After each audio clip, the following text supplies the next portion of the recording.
with a fatal house fire in Oshawa. A woman and child are dead despite being pulled from the home. CTV's Scott Lightfoot is live at the scene with the latest. Scott. Nathan, and still a very active scene. We are now about 4 hours after the fire call came in here. You can see the home over my shoulder here. You can see firefighters working very hard on this home. Still continues to burn in places. I'm going to step out of the way. We'll get you a better shot of that. This is on McGregor Street, which is near the city's core here in Oshawa. When firefighters arrived around 10 after 8 this morning, they found flames and heavy smoke coming from the home. You could see from the CTV News chopper that smoke could be seen from several kilometers away. Now, firefighters managed to pull a 46-year-old woman and 2 children from the fire. They were all rushed to hospital. We have now received word that the woman, the mother of the children, has since died. So too has one of the children. Firefighters say it is a 9-year-old girl. Now we're told that the other child, a 12-year-old girl, has since been rushed to Sick Kids Hospital in Toronto. Firefighters say a 56-year-old man, the husband and father, managed to get out of the burning home on his own. He also went to hospital. Now you can see still a very active scene at this point. Fire investigators have no idea what started this fire. Here's what the deputy fire chief told us a few moments ago. Our fire prevention inspectors have been on scene. They attended the hospital. They will be returning to scene. The Ontario Fire Marshal has been notified and will be attending the scene shortly after lunch. And at that time, they will determine or start to determine probable cause and origin, if they're able to even get inside the building. So again, still a very active scene here. Firefighters still trying to put out the hot spots in this fire. We're told that several Durham police officers, as well as several Oshawa firefighters, were taken to hospital for possible smoke inhalation, all believed to be minor injuries.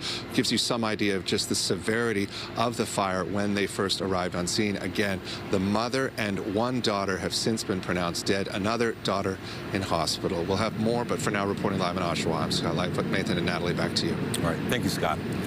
Turning now to the latest twists and turns in the ongoing trade war.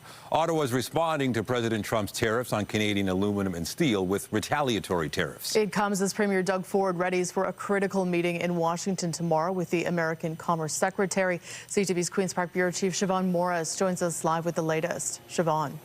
We caught up with the Premier this morning after an important meeting here in the city, and he says that everybody at the provincial and federal level are on the same page. A morning meeting over breakfast between the Premier and Prime Minister-designate. Mark Carney swinging through Toronto to sit down with Doug Ford. Afterward, Ford called the meetup positive and productive. It went very well. Yeah, he's a real gentleman, and you know, we have a strong plan moving forward on the tariffs and getting the economy going as well. That plan includes a new $30 billion counterpunch to the U.S. We will not stand idly by while our iconic steel and aluminum industries are being unfairly targeted. It comes as those sectors are hit with 25% U.S. tariffs. The day before, the Premier and federal finance minister head to Washington to meet with the U.S. Commerce Secretary. Our message down there tomorrow is let's stop this. It's going to hurt both economies. It's American people that are going to get hurt. Canadians are going to get hurt. Let's sit down and start moving forward on what you want to see in the USMCA and what we want to see. Lutnick has said President Trump broke Ford with a threat to double steel and aluminum tariffs after the Premier added a 25% surcharge on electricity going south, something he's paused. You know, if they want to call it a win, whatever. They're playing politics, but here and there. Mark Carney toured a Hamilton steel plant and emphasized the importance of talking. And I'm ready to sit down with President Trump at the appropriate time under a position where there's respect for Canadian sovereignty, and we're working for a common approach, a much more comprehensive approach for trade. It comes in a period of anxiety and uncertainty for the mayor of Hamilton, Steeltown. It is completely terrifying, to be frank. Canada's seen this movie before when steel and aluminum tariffs were levied by Trump in his first term. We ended up with job losses on both sides of the border, including in the manufacturing sector, and an increase in costs for consumers. And we can expect that to be tenfold this time around. With tariffs higher now than they were then. The Premier's trying to manage expectations for that meeting in Washington tomorrow, stressing we won't be coming out of that meeting with the deal, but maybe the framework to get to one. Reporting live from Queen's Park, I'm Siobhan Morris. Back to you. Okay, thank you, Siobhan. More news in a moment, but first let's go outside for a live look at the city this afternoon. Much cooler out there today than the last couple of days, so you probably do want the warmer winter jacket outside. But we are in for another warm up, and we'll see more sun and spring-like conditions again this week. Lindsay Morrison is here with a look at the current conditions. Lindsay. Yeah, Natalie, today is a little bit of a one-off. I think many of us will accept that, especially since warmer air is set to return. But today, yes, it is our coolest day of the week. We're currently at 0 degrees in Toronto, as well as Hamilton, London, Goderich. A little bit warmer in Niagara Falls at 2 degrees right now. And you'll notice that it is cooler the further north and east you travel. -4 degrees right now in Barrie, -3 in Peterborough. Also a little bit of active weather happening in some of those communities. I'll show you that in just a moment. It is going to feel out there this afternoon a little bit colder than that temperature suggests, because we've got an east wind. It's a little bit breezy, gusting to around 30 kilometers per hour here locally. And because of the direction of those winds out of the east, there's a bit of a raw feel. So just be mindful of that as you do venture out. Not a bad idea to break out the winter jacket once again. Now, we've had a little bit of flurry activity or light snow in some areas too. Can't rule out the possibility of maybe a few flakes here in the GTA, but nothing significant expected for today. You don't need the snow shovel. And we do have some sun mixed with cloud out there. The sky not as bright as it's been other days this week. This afternoon, or maybe even into the evening, is when we're expecting to reach our forecast daytime high of 1 degree. I know it's significantly cooler than what we've experienced most days this week, but conditions are going to be back above normal. Average temperature this time of year is 4 degrees. We will be warmer than that tomorrow, and we are looking at some mild conditions right into the weekend. Bit of a change for Saturday and Sunday too, though. We'll talk all about that coming up. For now, Natalie, I'll send things over to you. Thank you, Lindsay. Toronto police have released an inside look at a takedown connected to a violent carjacking. 3 teenagers were taken into custody for allegedly stealing a car at knife point Saturday night. CTV's John Musselman is live and has the details. John. Hi, Nathan. We're on Military Trail in Scarborough in the parking lot of a school. This is where police were able to box in the car involved in this carjacking. Okay, I'm going to drive by to a parking lot here on my left. There's a white Jeep there there. This video is from the York Regional Police helicopter. It shows the chase and arrest of 3 youths in connection with a carjacking last week in Scarborough. Toronto police say it began when a suspect entered the rear door of a car and held a knife against the driver's throat, demanding the keys. The victim complied and got out of the car. Want to get some distance? The suspect took off in the car. That's when Toronto police, with the support of York Regional Police and its helicopter, were able to track the vehicle to a residential area near Military Trail and Ellesmere. Police boxed it in this school parking lot. The suspects can be seen on the helicopter camera running through a townhouse complex. Officers on foot with police dogs were able to track them down and bring the suspects into custody. There was a big noise. I think he ran into the car, like different cars, and then he came out of the car and ran towards our community into the bushes behind the buildings. And then many people followed him. I mean, that's the reason I park my car inside my garage all the time. 3 youths, including 2 16-year-olds and a 17-year-old, have been charged in connection with this incident. And Toronto Police Chief says he's thankful for the work of the officers and the assistance of the York Regional Police and its helicopter to track these suspects. Reporting live, I'm John Musselman. Send it back to you. Okay, thank you, John. A cyclist is in hospital after being struck by a vehicle in Mississauga. It happened shortly after 9 last night in the area of Burnhamthorpe and Dixie. The victim, a man in his 40s, was taken to hospital with serious but non-life-threatening injuries. The driver remained at the scene. So far, no word on whether charges will be laid. Toronto police are apologizing for comments made by officers relating to Hamas's October 7th attack on Israel. Constables Farhan Ali and Haroon Siddiqui are Muslim liaison officers for the service. And here's part of their exchange from an official police podcast. Through social media, a lot of people after October 7th started learning about Islam. They did, yeah. And they said, okay, well, what is it with the religion that why is it so hated? Yeah. You know what I mean? Why are they being attacked all the time? So people say, you know what, let me learn about Islam. And there have been a lot of reverts through this whole process. I couldn't imagine, like, I guess when you're on social media, most of the feeds come through you. Once you see one, it just keeps coming. But the amount of people that are reverting to Islam is unbelievable.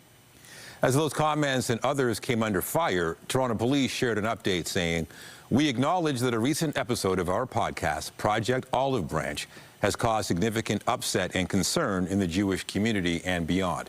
That was not our intention, and we apologize. The podcast has been removed. Chief Demkew has ordered a review of our procedures and content to ensure it aligns with our commitment to respectful and inclusive engagement while maintaining impartiality." Police Chief Myron Demkew had this to say, quote, "We recognize the Jewish community's profound pain and anguish as a result of October 7th and the ensuing rise of anti-Semitism.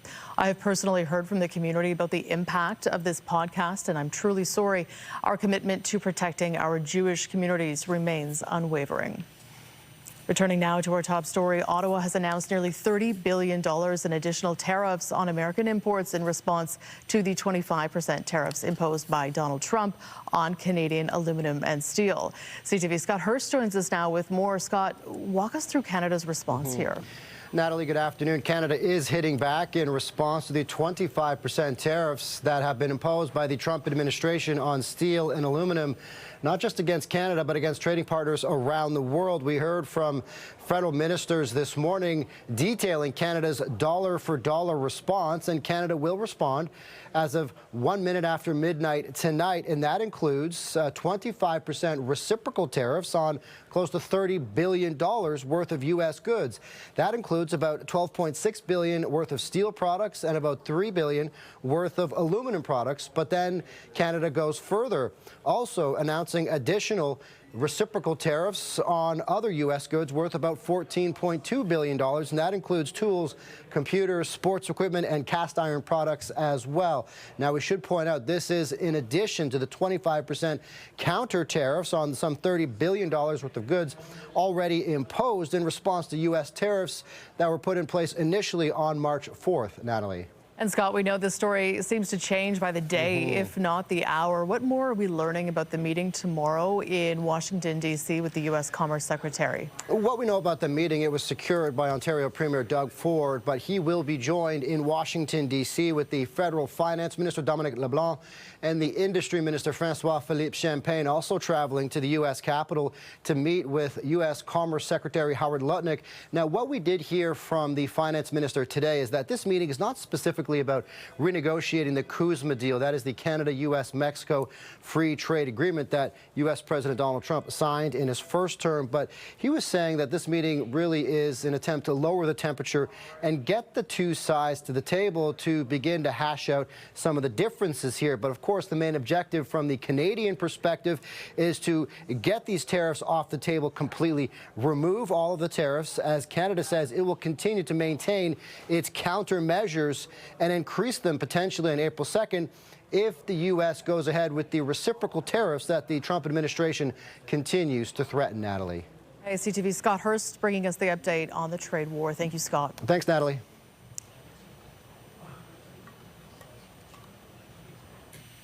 And as we just heard, U.S. President Donald Trump has imposed steel and aluminum tariffs on numerous countries. Today, Canada's Foreign Affairs Minister said she will be continuing to work with the Europeans on a coordinated response.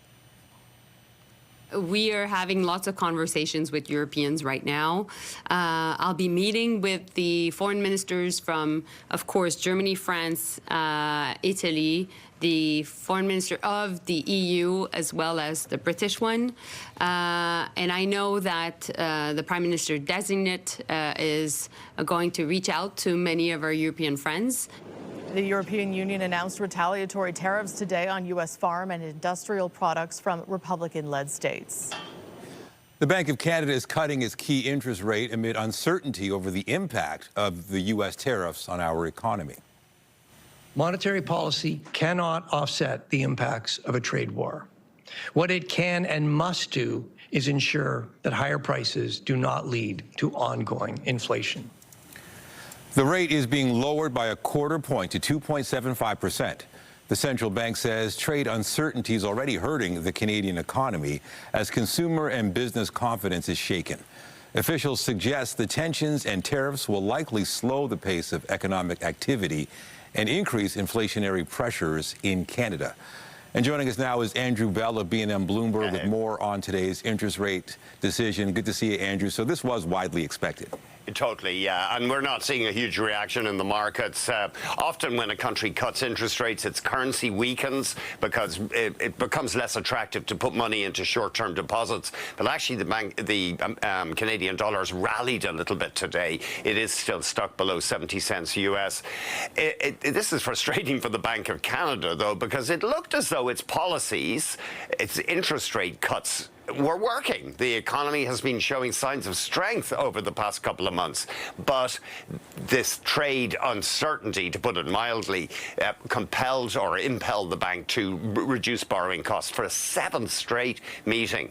Now, CIBC says this is a band-aid, but the problem is we just don't know how big the wound, the economic wound, is going to be.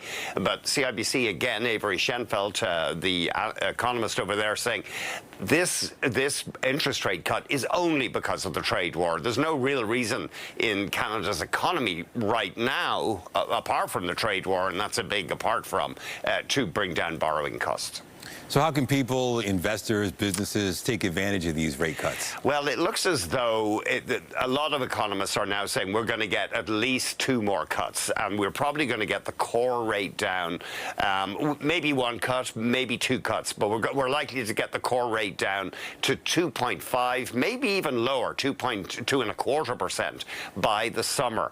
So if you are thinking of taking out a variable rate mortgage, it could well get cheaper, because this is just an unprecedented problem. We know that Trump in his first term did push through tariffs. A lot of those were renegotiated, and there is a to and fro here. He's announced things and then turned his back on it.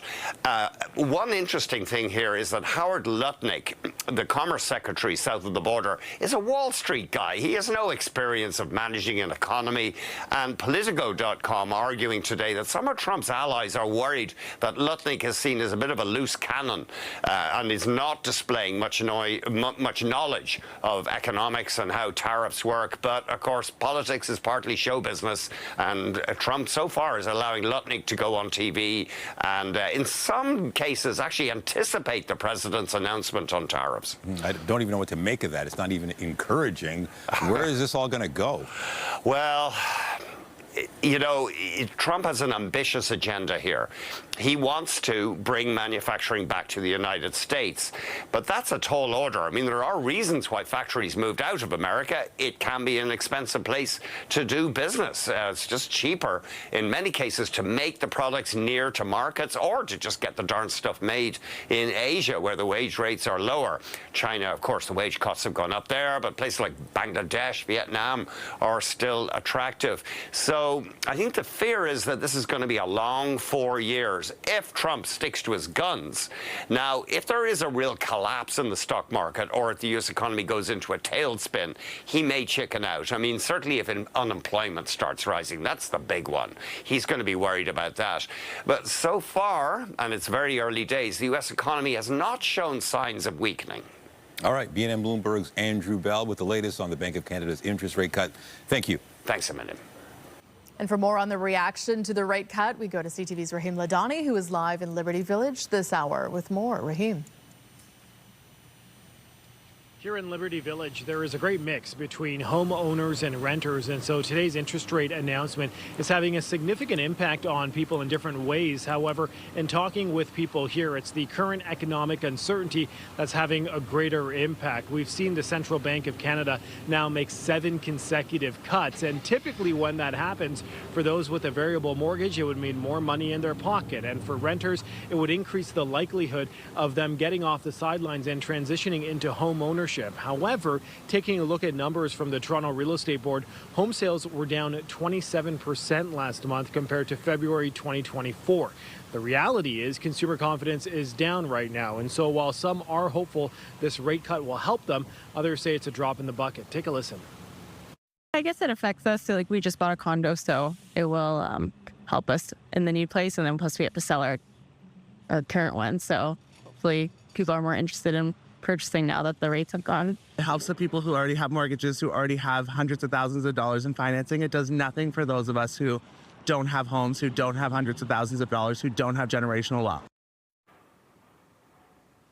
Now, after today's interest rate cut announcement, we heard the governor of the Bank of Canada, Tiff Macklem, say that the central bank cannot offset the impacts of a tariff war. And I spoke to one woman here who said it is that exact comment that she is most worried about. Reporting live, I'm Raheem Ladani. I'll send it back to you both in studio.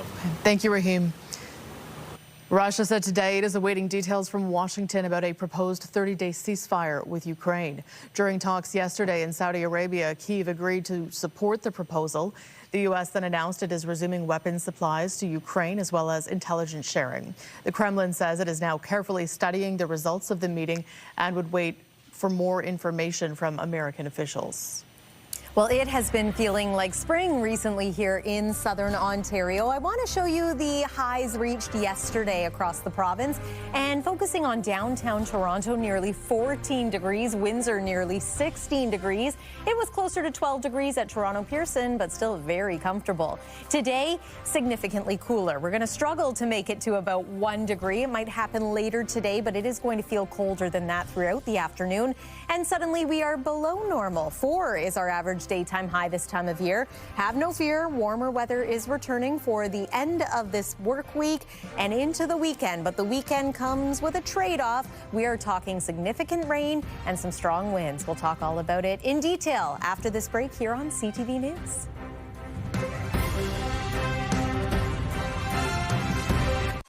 Welcome back. Well, we are now midway through March break, and inside Casa Loma, Disney's Snow White is being brought to life. Our Jessica Smith is there with a look at what Torontonians and tourists can enjoy. Jess, let's see. Oh, yeah.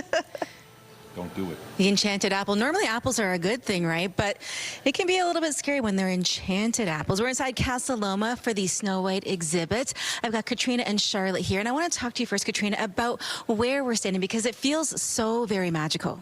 Absolutely. Well, I mean, Casa Loma is an incredible heritage site that everybody in Toronto loves, as well as tourists from abroad.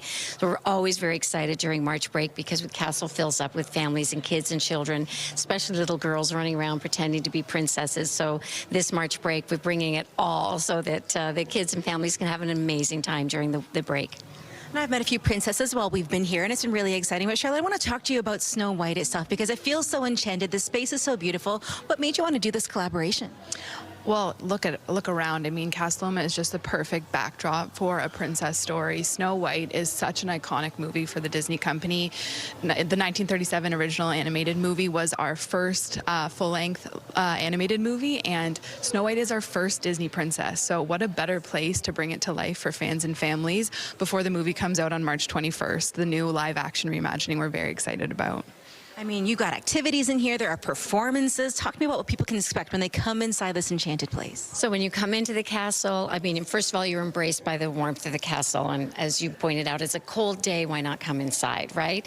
So I think that when people come through, they can come down through Peacock Alley and they can look at these amazing sets and all of these iconic pieces that Disney have brought to the castle. But they'll get to enjoy activity centers, and the Ariel is doing her incredible program that's been reimagined in a Disney theme, and then down through the tunnels where they can experience the Casa Loma tunnels in a very new way, and I'm not going to give all of that up. And then we wrap up the day with the palace guards who are doing their sword fighting and jousting, which is so much fun for families and friends to come out. Kids really love this show. It's a whole lot of fun. So you could basically spend most of your day here at the castle. So there's for parents who are wondering what they can do during March break, we've got the whole day planned out for you.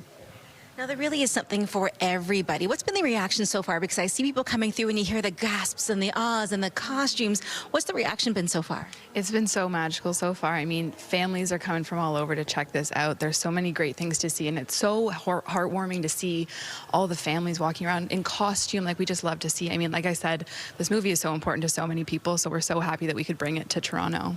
There really is a touch of nostalgia when you think about Snow White and even Casa Loma. It's an iconic place here in the city. Thank you both so much. You have until the 20th to come down and check it out. The movie comes out on the 21st. We're doing all kinds of enchanted things down here. I'm going to send things back to the studio. I won't take a bite, guys, I promise.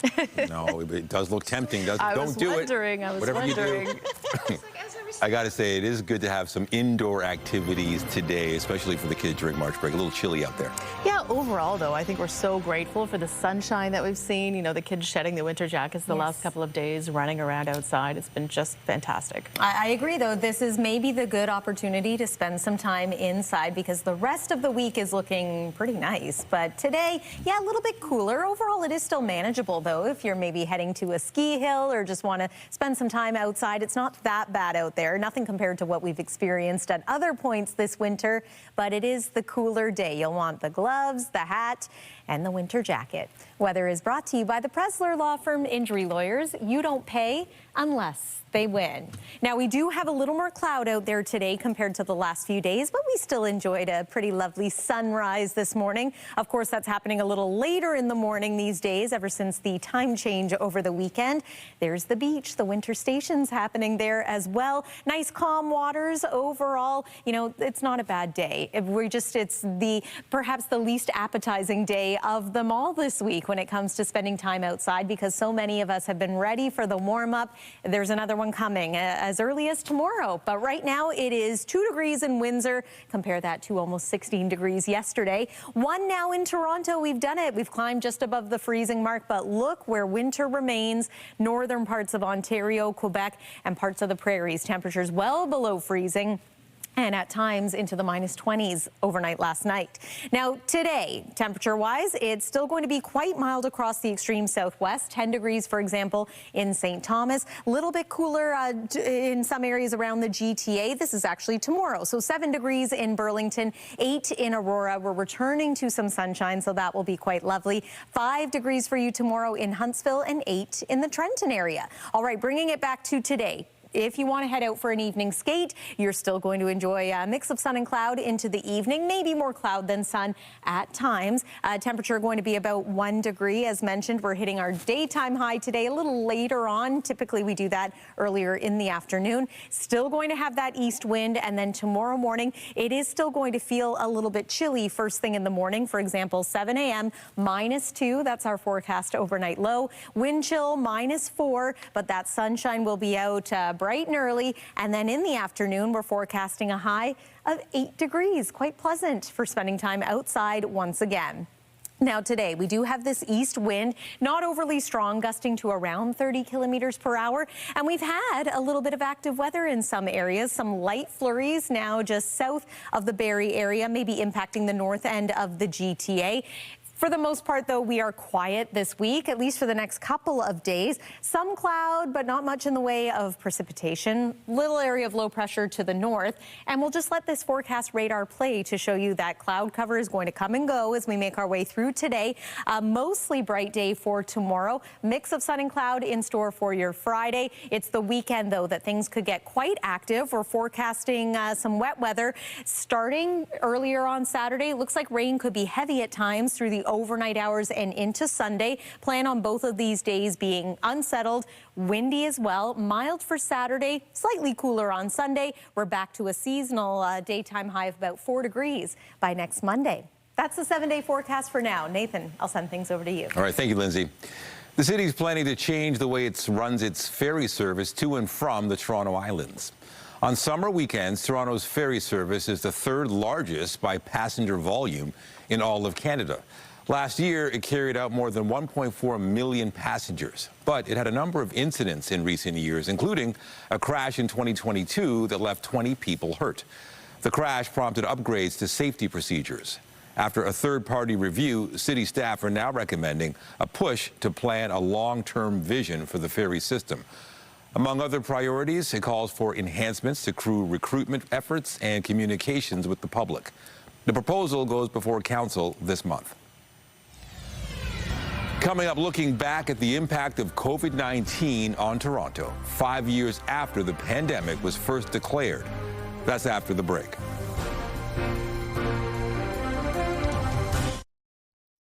It has now been 5 years since the World Health Organization declared COVID-19 a global pandemic. CTV's health reporter Pauline Chan looks back on how the virus brought the city to a standstill. From China in late December 2019 to the World Health Organization in March 2020, the coronavirus that came to be known as COVID-19 quickly grabbed world attention. It's a crisis that will touch every sector. And so it did, from school children's learning to workplace practices and more. We were dealing with a brand new virus that no one had ever seen before, and witnessing its incredible impact on so many places around the world. And in the end, 4,000 people did die in the city of Toronto alone. That's the really bad and tragic news for a lot of families.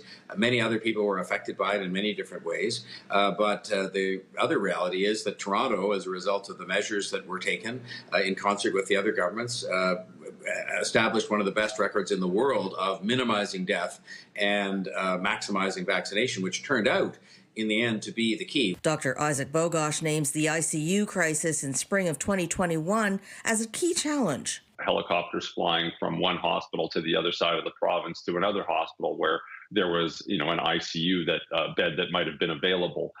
So you really saw this intense degree of cooperation across the province to really deal with a pathogen that was crushing our healthcare system, and we made it through there. But the impact was devastating on families, businesses, and even those trained to deal with health crises, medical staff.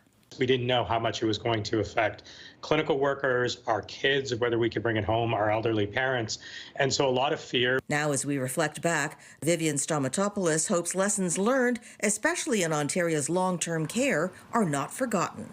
We had over 5,000 seniors die in these facilities from quite frankly, preventable mistakes where they didn't have to contract these illnesses. This government knew, for example, and this was unearthed in the Long-Term Care Commission, that workers were going to work sick because they did not have paid sick leave. She's especially concerned about ongoing problems with for-profit long-term care centers. Things have improved in certain regards, but at the end of the day, whether we choose to take the lessons learned, whether we actually learn from our experiences, is really up to us. And health professionals say what we learn will make a big difference in how we handle the next pandemic. Pauline Chan, CTV News. If you find you're feeling a little overwhelmed these days, you're not alone. A new polling shows Canadians are feeling anxious about political tensions and economic uncertainty. CTV's Denise Roberts has more. Whether it's tariffs, bringing wealth back to America, market free falls, the threat of annexation. This should be our 51st state. There's no tariffs, no nothing. Or Your war. country is in big trouble. I know. You're not winning. I know. It's a lot, and Canadians are feeling it. Like most people, anxious, and like most people, checking the shelves for products made in USA and bypassing them. I know, it's a crazy time. Who knows what's going to happen, right? This man is a bit mental, and nobody knows what he's going to do, so it's scary. I would say I'm angry rather than anxious. Yeah.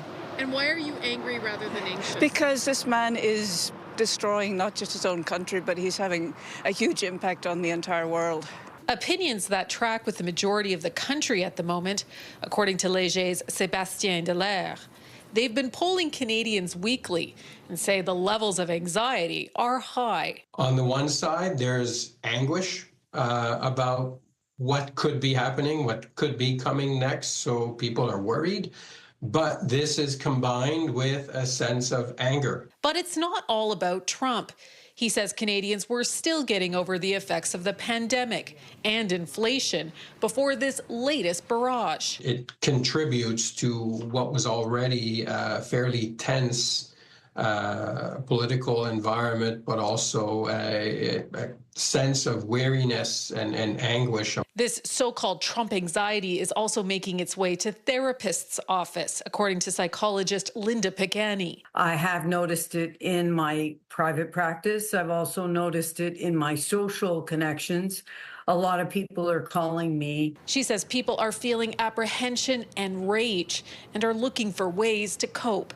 So, I mean, these are all normal reactions. And if anything, I'm reassured that people care so much, and it's a thing that we have to say to each other, that we're really in this together, and that, you know, we're going to work together. She says in chaotic times like these, it's important to protect your mental health.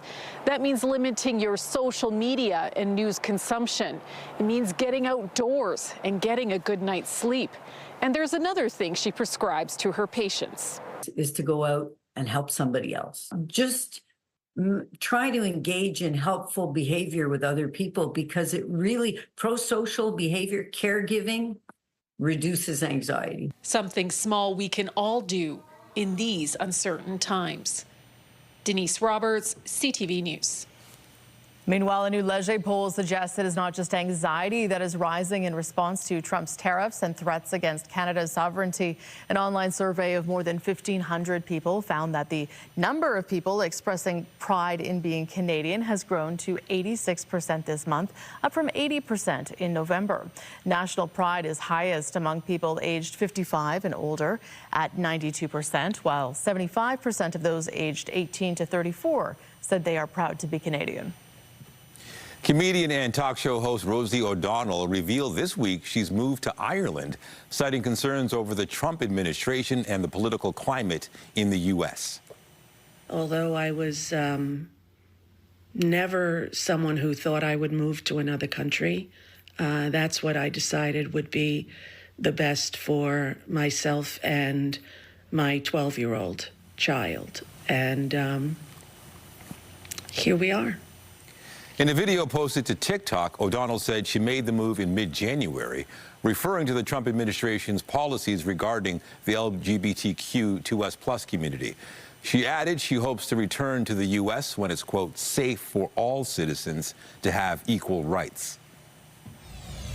Still to come, helping out a family member or friend by co-signing a loan can feel like a nice thing to do, but it could have serious repercussions.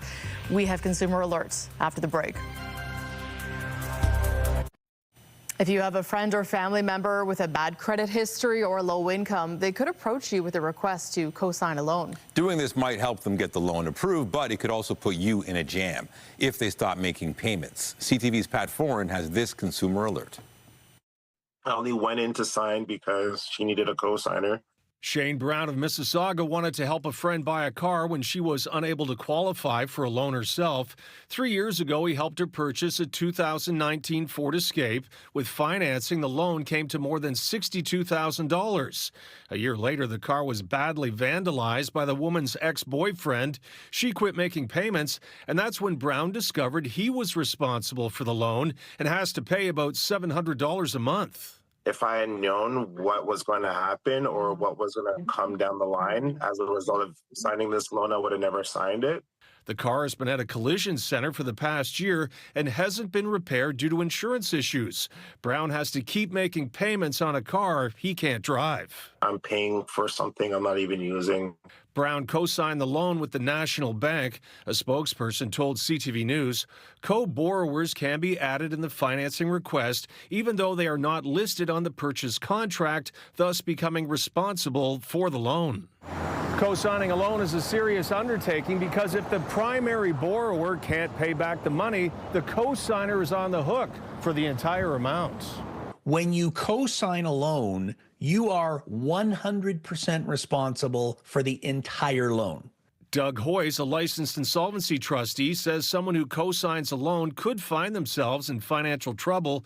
When you co-sign, you increase your debt-to-income ratio. It affects your credit score. It could leave you responsible for unpaid debt and damage your relationship with the primary borrower. The common examples are I co-signed for my girlfriend, boyfriend, spouse, and now we're no longer together. I'm left holding the bag. The other big one we see is a parent co-signing for their adult child. Brown says he feels stuck in a hopeless situation and wishes he never agreed to be a co-signer. My friend, turned their back against me. What's the point of all that? Like, how's that supposed to make anybody feel? Pat Foran, CTV News. As the picture around tariffs evolves, Canada's stock market appears to be holding its own, better than the American one. The mounting trade battle is having an impact on stocks in both nations, but on this side of the border, the S&P TSX Composite Index is down less for the year, around 1.4%. That's compared to a 4.5% slump for the S&P 500. The current quarter isn't over yet, but if the trend holds, analysts say this would be the third straight quarter where Canada's stock market outpaced its U.S. counterpart. That hasn't happened since 2022. The province says it is re-examining its trade strategy in the face of U.S. tariff threats, looking to open up new markets overseas. This week, Premier Doug Ford noted that Ontario has 51 countries with which it can trade without tariffs and said it was time to amp up efforts to do business with them. Economic Development Minister Vic Fedeli said he'd still like to expand business south of the border, but it makes sense to, quote, put the foot on the gas even harder overseas. He added that Ontario will announce its 15th International Trade and Investment Office later this year, joining outposts across Europe, Asia, and the U.S. Spotify says it paid out a record $10 billion U.S. into the music industry last year. The audio streaming service shared that figure in an annual report. It noted the $10 billion payment was the largest in music industry history. Spotify's been pushing back on criticism of low payouts, saying nearly 1,500 artists earned more than $1 million in royalties in 2024. The company argues it's leveled the playing field for artists at every stage of their careers. This comes a few weeks after the Swedish streamer recorded its first full year of profitability. To sports, the Raptors will wrap up a 4-game homestand tonight when they host the Philadelphia 76ers. Toronto's coming off a 119-104 victory over the Washington Wizards on Monday. A.J. Lawson had a big night for the Raps, becoming just the third Canadian in NBA history to record a 30-plus point double-double off the bench. Toronto has won 4 of its last 5. Tip-off for tonight's game is set for just after 7:30 at Scotiabank Arena. The 1-2. And off the handle, this could be trouble, and that's a fair ball. The Blue Jays were back in action, taking on the Minnesota Twins yesterday. Josh Rivera would hit this RBI single in the 8th inning to drive in the winning run, capping off a comeback in the Jays' 3-2 victory over Minnesota. Toronto has now won 4 straight and 8 of 9 home games so far in spring training action. They return to action tomorrow against the Baltimore Orioles. Still to come, it's a sign that spring is on its way, why bird enthusiasts are flocking to catch sightings of a specific type of swan.